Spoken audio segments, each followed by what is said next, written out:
Hello friends, NCERT learning की में आपका बहुत बहुत स्वागत है। इस वीडियो में हम लोग करने वाले हैं क्लास 8 का हिस्ट्री का चैप्टर नंबर 9, जो कि है राष्ट्रीय आंदोलन का संगठन 1870 के दशक से 1947 तक। तो 1870 और 1817 में और 1836 1840 से ही विद्रोह जो थे, आंदोलन जो थे, वो शुरू हो चुके थे। तो राष्ट्रीय आंदोलन का संगठन जो था 1870 के दशक से 1947 तक कैसे चला, इस बारे में हम लोग इस चैप्टर में देखेंगे। पिछले अध्याय में हमने निम्नलिखित का हम ये सारी चीजें देख चुके हैं कि भारतीय भू क्षेत्र पर अंग्रेजों का कब्जा और इस रियासतों का अधिग्रहण। सबसे पहले अंग्रेज यहाँ पे क्या करने आए थे? व्यापार करने आए थे। बाद में उन्होंने भारत के भू क्षेत्र पे कब्जा कर लिया और रियासतों का अधिग्रहण कर लिया। नए कानून और प्रशासकीय संस्थानों की शुरुआत की। किसानों आदिवासियों की जिंदगी में भी बदलाव बहुत ज्यादा आ गए थे। 19वीं सदी में आए शैक्षणिक बदलाव, जैसे कि पहले भारतीय शिक्षा पद्धति क्या थी? गुरु शिष्य परंपरा थी और शिक्षा के नाम पे कोई स्कूल वगैरह, कोई बिल्डिंग नहीं होती थी। किसी भी पेड़ के नीचे भी शिक्षा शुरू हो जाती थी। महिलाओं की स्थिति से संबंधित वाद विवाद, महिलाओं की जो स्थिति थी उसमें संबंधित वाद विवाद ये था कि बाल विवाह जो होता था उसे रोका गया, जो कि एक अच्छी पहल थी, और विधवा विवाह को बढ़ावा दिया गया, जो कि एक अच्छी पहल थी, और महिलाओं को पढ़ाई के लिए बाहर जाने की छूट मिली। जाति व्यवस्था को चुनौती, सामाजिक एवं धार्मिक सुधार। 1857 का विद्रोह और उसके बाद की स्थिति। हस्तकला का पतन और उद्योगों का विकास। इसमें क्या था कि हस्तकला का पतन में जैसे कि बुनाई, जो बुनकर थे, बुनकर जो है कि रेशे से कपड़ों को बुनकर और अपना जीवन यापन करते थे। लेकिन क्या हुआ कि इनका जो उद्योग था वो जो है पूरी तरह से ध्वस्त कर दिया गया अंग्रेजों के द्वारा, और उद्योगों को खड़ा कर दिया गया जहाँ पे बड़ी बड़ी कंपनियां थीं और वहाँ पे जाके किसानों और मजदूरों को कार्य करना पड़ता था। यह जो चित्र है, भारत छोड़ो आंदोलन के दौरान प्रदर्शनकारियों पर आंसू गैस के गोले पुलिस छोड़ती थी। इन मुद्दों के बारे में हमने जो कुछ भी पढ़ा उसके आधार पर क्या आपको ऐसा लगता है कि भारत के लोग ब्रिटिश शासन से असंतुष्ट थे? यदि हाँ, तो विभिन्न समूह और वर्ग क्यों असंतुष्ट थे? तो यहाँ पे जो भारतीय लोग थे वो ब्रिटिश शासन से बहुत परेशान थे, और वो इसलिए परेशान थे क्योंकि उनसे बहुत ज्यादा मेहनत कराया जाता था और उनसे जो है वाजिब उसके वाजिब जो है उनको भुगतान, मतलब कि जो सैलरी कहले नहीं दिया जाता था। यहाँ की पद्धति के हिसाब से सारी चीजें, व्यवस्था जो थी वो बहुत सही थी, लेकिन उस व्यवस्था जैसे लघु गृह उद्योग और कुटीर उद्योग थे, उन सारी व्यवस्थाओं को तोड़ दिया गया, जो कि बिल्कुल भी ठीक नहीं था। राष्ट्रवाद का उदय। राष्ट्रवाद का उदय जो है हम लोग यहाँ पे देखेंगे। उपरोक्त बदलावों ने लोगों को एक अहम सवाल के बारे में सोचने के लिए विवश कर दिया। यह देश क्या है और किसके लिए है? इसका जवाब धीरे धीरे इस रूप में सामने आया। भारत का मतलब है यहाँ की जनता, भारत यहाँ रहने वाले किसी वर्ग, रंग, जाति, पंथ, भाषा या जेंडर वाले तमाम लोगों का घर है। यह देश और इसके सारे संसाधन, इसकी सारी व्यवस्था उन सभी के लिए है। इस जवाब के साथ ही एहसास भी सामने आया कि अंग्रेज भारत के संसाधनों और यहाँ के लोगों की जिंदगी पे कब्जा जमाए बैठे हुए हैं, और जब तक यह नियंत्रण खत्म नहीं किया जाएगा, भारत यहाँ के लोगों का, भारतीयों का नहीं हो सकता। तो यहाँ पे क्या समझ में आया कि जो भारतीय थे, जो इनकी जीवन शैली थी वो बहुत अच्छी थी, लेकिन ब्रिटिशर्स ने उसको सभ्य बनाने के नाम पे बहुत ही ज्यादा प्रताड़ित किया। 1850 में यह चेतना 1850 में और उसके बाद राजनीतिक संगठनों में साफ दिखाई देने लगी थी। 1870 से 80 के दशक में बने राजनीतिक संगठनों में यह चेतना गहरी हो चुकी थी। इनमें से ज्यादातर संगठनों की बागडोर वकील और समाज अंग्रेजी शिक्षक पेशेवरों के हाथ में थी। पुनः सार्वजनिक सभा, इंडियन एसोसिएशन, मद्रास महाजन सभा, बॉम्बे रेजिडेंसी एसोसिएशन, भारतीय कांग्रेस आदि इस तरह के प्रमुख संगठन थे। पुनः सार्वजनिक सभा, यह जो था, नाम को गौर से देखे। सार्वजनिक का मतलब है सब लोगों का और सबके लिए, सभी के लिए, सब सभा जनित लोगों के लिए, जो सभा में लोग हैं उन्हीं के लिए। संप्रभु मीन्स बाहरी हस्तक्षेप के बिना स्वतंत्र रूप से कदम उठाने की क्षमता। हालांकि इसमें बहुत सारे संगठन देश के खास हिस्सों में काम कर रहे थे, लेकिन वे अपने लक्ष्य को भारत के सभी लोगों का लक्ष्य बताते थे। उनके मुताबिक उनके लक्ष्य किसी खास इलाके, समुदाय या वर्ग के लक्ष्य नहीं थे। सोच के साथ काम कर रहे थे कि लोग संप्रभु हों। संप्रभुता एक आधुनिक विचार राष्ट्रवाद का बुनियादी तत्व होता है। ये संगठन इस धारणा से चलाते थे कि भारतीय जनता को अपने मामलों के बारे में फैसला लेने की आज़ादी होनी चाहिए। 1870 से 1880 के दशक में ब्रिटिश शासन के प्रति असंतोष और ज़्यादा गहरा हुआ। इसकी जैसे जैसे अंग्रेजों ने पूरे भारत के भूभाग पे शासन कर लिया और शासन करने लगे, तो उसके बाद उनके शासन से कोई भी खुश नहीं था। 1878 में आर्म्स एक्ट पारित किया गया, जिसके जरिए भारतीयों द्वारा अपने पास हथियारों को रखने का अधिकार छीन लिया गया। उसी साल वर्नाकुलर प्रेस एक्ट भी पारित किया गया, जिससे सरकार की आलोचना करने वालों को चुप कराया जा सके। अब क्या होता था कि बहुत सारे लोग आलोचना करने लगते थे सरकार की, तो उसी समय वर्नाकुलर प्रेस एक्ट पारित किया गया, जिसमें यह नियम था कि लोग कोई भी सरकार के खिलाफ कुछ नहीं बोल सकता है। इस कानून का प्रावधान था कि अगर किसी अखबार में कोई आपत्तिजनक चीज छपी है तो सरकार उसे प्रिंटिंग प्रेस सहित सारी संपत्ति को जब्त कर सकती है। 1883 में सरकार ने एल्बर्ट बिल लागू करने का प्रयास किया। इसको लेकर एल्बर्ट बिल को लेकर भी काफी जो है हंगामा हुआ। तो इस तरह से जो अंग्रेज शासन करने लगे थे पूरे भारत पे, तो उनका विरोध भी होने लगा था।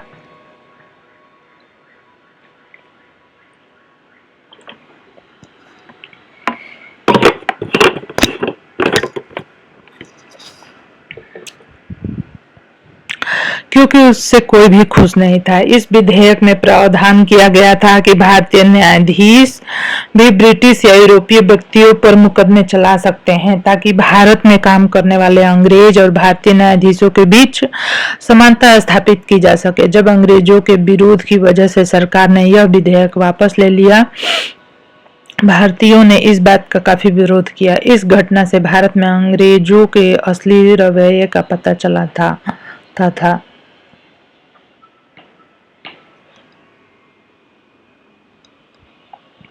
एक्चुअली जो अंग्रेज थे वो यहाँ के लोगों को गुलाम बना के शासन करना चाहते थे, लेकिन उसको नाम देते थे कि वो भारतीय समाज को सभ्य और शिक्षित बनाना चाहते हैं। उसके लिए उन्होंने बहुत सारे अच्छे सुधार भी किए, जैसे कि विधवा विवाह को प्रोत्साहन दिया, बाल विवाह को रोका, कुछ अच्छी चीजें भी हुई थी। अब यहाँ पे हम देखेंगे कि पढ़े लिखे भारतीय एक अखिल भारतीय संगठन की जरूरत 1880 से ही महसूस की जा रही थी, परंतु एल्बर्ट विधेयक ने इस चाह को और गहरा कर दिया। 1885 में देश भर के 72 प्रतिनिधियों ने बंबई में सभा करके भारतीय राष्ट्रीय कांग्रेस की स्थापना का फैसला लिया। संगठन के प्रारंभिक नेता दादा भाई नौरोजी, फिरोज शाह मेहता, बदरुद्दीन तैयब जी, WC बनर्जी, सुरेंद्र बनर्जी, रमेश चंद्र दत्त, एस सुब्रमण्यम एवं अन्य प्राय बंबई और कलकत्ता के ही थे। नौरोजी व्यवसायी और प्रचारक थे। वे लंदन में रहते थे। कुछ समय के लिए ब्रिटिश संसद के सदस्य भी रहे। उन्होंने युवा राष्ट्रवादियों का मार्गदर्शन किया। सेवानिवृत्त राष्ट्रीय अफसर SO ने भी विभिन्न क्षेत्रों के भारतीयों को निकट लाने में अहम भूमिका अदा की। अब यहाँ पे हम देखेंगे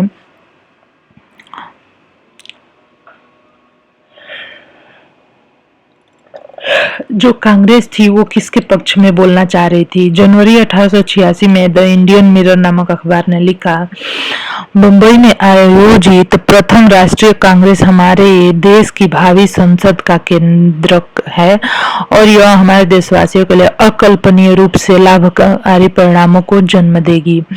ये फोटो है दादा भाई नौरोजी का। बदरुद्दीन तैयबजी ने 1887 में अध्यक्ष की हैसियत से कांग्रेस को संबोधित करते हुए क्या कहा, यह कांग्रेस भारत के किसी एक वर्ग या समुदाय के प्रतिनिधियों से मिलकर नहीं बल्कि यह भारत के सभी समुदायों की संस्था है। नौरोजी ने एक पुस्तक लिखी, poverty and on British rule in India, में ब्रिटिश शासन के आर्थिक परिणामों की बहुत तीखी आलोचना की गई, क्योंकि ब्रिटिशर्स वो शासन तो कर रहे थे लेकिन पूरे भारत का शोषण कर रहे थे, आर्थिक रूप से भी और जो मैन पावर थी, जो किसान और बाकी जो कारीगर थे, उनकी क्षमताओं का वो पूरा उपयोग कर रहे थे। उभरता हुआ राष्ट्र, यहाँ पे हम देखेंगे अक्सर कहा जाता है कि आपने पहले 20 सालों में कांग्रेस अपने उद्देश्य और तरीकों के लिहाज से मध्यम वर्गीय पार्टी था। अंग्रेजों ने सरकार और शासन में भारतीयों को ज्यादा जगह दिए जाने के लिए आवाज उठाई। कांग्रेस का आग्रह था कि विधान परिषद में भारतीयों को ज्यादा जगह दी जाए, परिषदों को ज्यादा अधिकार दिए जाए और जिन प्रांतों में परिषद नहीं है वहां उनका गठन किया जाए। कांग्रेस चाहती थी कि सरकार में भारतीयों को भी उच्च पद दिए जाएं। तो मीन्स की कुछ चीजों में कांग्रेस भारत के पक्ष में बोलती और कुछ चीजों में विपक्ष में। शासन व्यवस्था के भारतीयकरण की मांग जो है, भारतीय की मांग नस्लवाद के खिलाफ चल रहे आंदोलन का एक हिस्सा थी कि तब तक ज्यादातर महत्वपूर्ण नौकरियों पर गोरे अफसरों का ही कब्जा था। तो मतलब कि जो शासन कर रहे थे और ज्यादातर बड़े अफसर पोस्ट जो थे उस सब पे अंग्रेजों ने कब्जा करके रखा हुआ था। अंग्रेज आमतौर पर यह मानकर चलते थे कि भारतीयों को जिम्मेदारी भरे पद नहीं दिए जा सकते, क्योंकि अंग्रेज अफसर अपनी भारी भरकम वेतन का एक बड़ा हिस्सा ब्रिटेन भेज देते थे। इसलिए लोगों को उम्मीद थी कि भारतीयकरण से यहाँ की धन संपत्ति भी कुछ हद तक भारत में रुकने लगेगी। भारतीयों की मांग थी कि न्यायपालिका को अलग किया जाए, आर्म्स एक्ट को निरस्त किया जाए और अभिव्यक्ति व बोलने की स्वतंत्रता दी जाए। शुरुआती सालों में कांग्रेस ने इन आर्थिक मुद्दे भी उठाए। उसका कहना था, भारत में ब्रिटिश शासन की वजह से ही गरीबी और अकाल पड़ रहे हैं। बढ़ते लगान के कारण कष्टकार विपन्न हो गए थे और अनाजों की भारी निर्यात की वजह से खाद्य पदार्थों का अभाव पैदा हो गया था। कांग्रेस की मांग थी, लगान कम किए जाए, फौजी खर्चों में कटौती की जाए और सिंचाई के लिए अनुदान दिए जाए। उसने नमक कर, विदेश में भारतीय मजदूरों के साथ होने वाले बर्ताव और भारतीयों के कामों में दखलंदाजी करने वाले वन प्रशासन की वजह से वनवासियों की बढ़ती मुसीबतों के बारे में बहुत सारे प्रस्ताव पारित किए। पता चलता है कि पढ़े लिखे संपन्न वर्ग के संस्थान होते हुए भी कांग्रेस के अल्पपेशेवर समूह जमींदारों उद्योगपतियों के हक में ही नहीं बोल रही थी। मध्यम वर्गीय नेता जनता को ब्रिटिश शासन के अन्य महत्वपूर्ण चरित्र से अवगत कराना चाहते थे।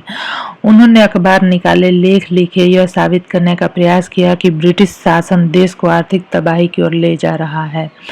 तो धीरे धीरे ये बातें भारत के लोगों को समझ में आने लगी कि ब्रिटिश शासन जो है भारत को पूरी तरह से आर्थिक तंगी में धकेल रहा है। उन्होंने अपने भाषण में ब्रिटिश शासन की निंदा की और जनमत निर्माण के लिए देश के विभिन्न भागों में अपने प्रतिनिधि भेजे। ये भारतीयों के न्याय संगत मांगों को स्वीकार कर लेंगे। लिहाजा कांग्रेस का मानना था कि सरकार को भारतीयों की भावना से अवगत कराया जाना चाहिए। स्वतंत्रता हमारा जन्मसिद्ध अधिकार है। 1890 के दशक तक बहुत सारे लोग कांग्रेस के राजनीतिक तौर तरीकों पर सवाल खड़ा करने लगे थे। बंगाल, पंजाब, महाराष्ट्र में बिपिन चंद्र पाल, बाल गंगाधर तिलक और लाला लाजपत राय जैसे नेता ज्यादा आमूल परिवर्तनवादी उद्देश्य पद्धतियों के अनुरूप कार्य करने लगे थे। उन्होंने निवेदन की राजनीति के लिए नरम पंथियों की आलोचना की, आत्मनिर्भर रचनात्मक कामों के महत्व पर जोर दिया। उनका कहना था कि लोगों को सरकार के नेक इरादों पर नहीं बल्कि उनकी अपनी ताकत पर भरोसा करना चाहिए। लोगों को स्वराज के लिए लड़ना चाहिए। तिलक ने नारा दिया, स्वतंत्रता मेरा जन्मसिद्ध अधिकार है और इसे मैं लेके रहूंगा। तो इस तरह से जो 1890 तक आते आते इस तरह से आंदोलन तो शुरू हो ही गए थे। 1857 से ही शुरू हो गए थे। 1905 में क्या हुआ कि वायसराय कर्जन ने बंगाल का विभाजन कर दिया। उस वक्त बंगाल ब्रिटिश भारत का सबसे बड़ा प्रांत था। जो बंगाल है वो उस समय क्या था, भारत का ही हिस्सा था। लेकिन जो अंग्रेज था वायसराय कर्जन ने बंगाल को भारत से अलग कर दिया। बिहार और उड़ीसा के कुछ भाग भी उस समय बंगाल का हिस्सा थे। अंग्रेजों का कहना था कि प्रशासकीय सुविधा को ध्यान में रखते हुए बंगाल का बंटवारा करना जरूरी था, परंतु इस प्रशासकीय सुविधा का मतलब क्या था, इसको सुविधा मिलने वाली थी, जाहिर है इसका ताल्लुक अंग्रेजी अफसरों व्यापारियों ऐसे था। लेकिन सरकार ने गैर बंगाली इलाकों को अलग करने की बजाय इसके पूर्वी भागों को अलग करके असम में मिला दिया। पूर्वी बंगाल को अलग करने के पीछे अंग्रेजों का मुख्य उद्देश्य ये रहा होगा कि बंगाली राजाओं के प्रभाव पर अंकुश लगाया जाए और बंगाली जनता को बांट दिया जाए।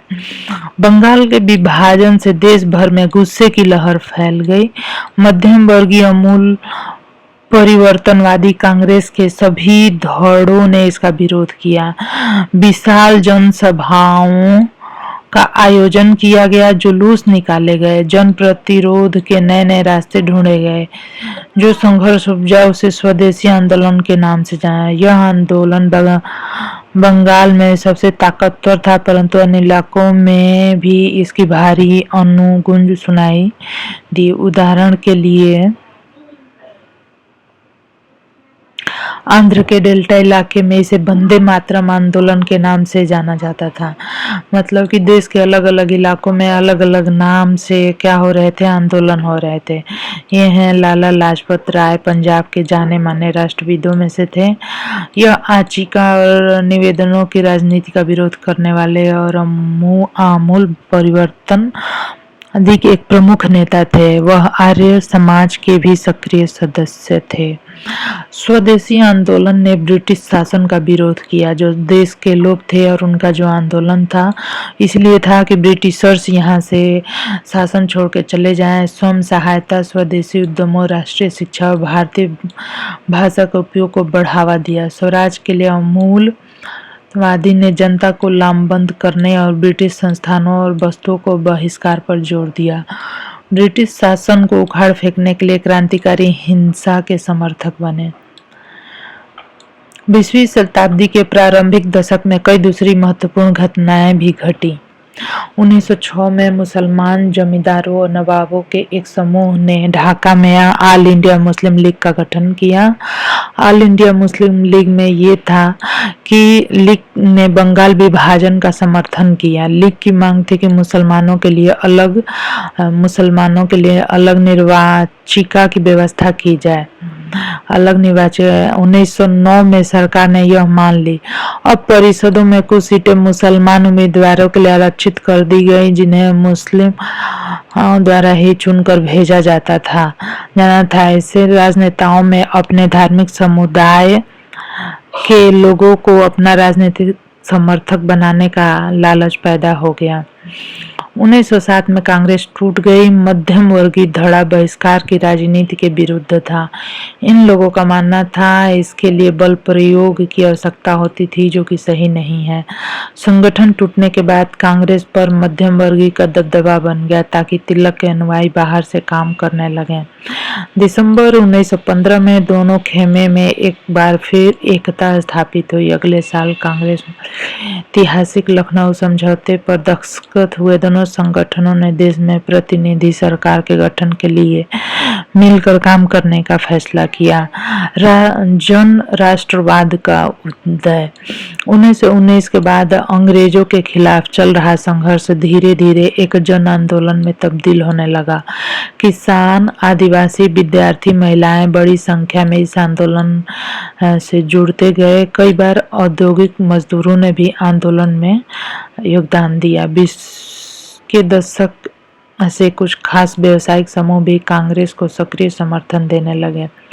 पहले विश्व युद्ध ने भारत की आर्थिक और राजनीतिक स्थिति बदल दी। इस युद्ध की वजह से ब्रिटिश भारत सरकार के रक्षा व्यय में भारी इजाफा हुआ था। इस खर्चे को निकालने के लिए अन्य निजी आय और व्यावसायिक मुनाफे पर कर बढ़ा दिए। सैनिक व्यय के इजाफे तथा युद्धक आपूर्ति की वजह से जरूरी कीमतों की चीजें भी उछाल आया।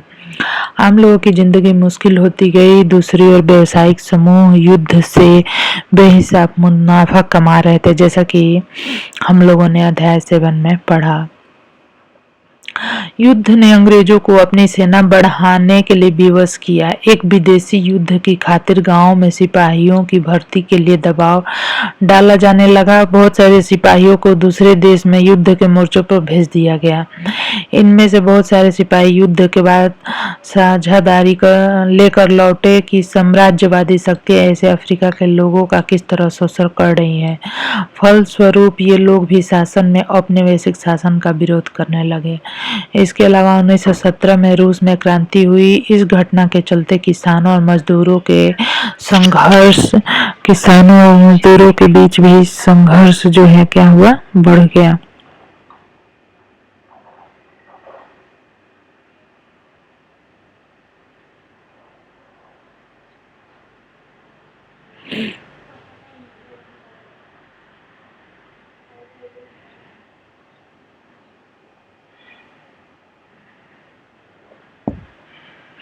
इस तरह इसके अलावा 1917 में रूस में क्रांति हुई। इस घटना के चलते किसानों और मजदूरों के संघर्षों का समाचार और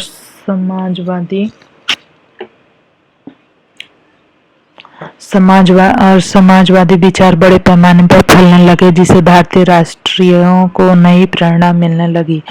मीन्स की और भी चाइना और रूस में भी ब्रिटिशर्स के खिलाफ, अंग्रेजों के खिलाफ जो है विद्रोह शुरू हो गए थे और सभी जो है एकजुट होने लगे थे, इनके शासन के खिलाफ होने लगे थे। तो फ्रेंड्स, इस वीडियो में हम लोग इतना करेंगे। अगले वीडियो में हम लोग इसके आगे के पार्ट्स को करेंगे, इससे काफ़ी बड़ा हो जाएगा। अगर आपको मेरा वीडियो पसंद आए तो चैनल को सब्सक्राइब करें, लाइक करें और शेयर करें। धन्यवाद।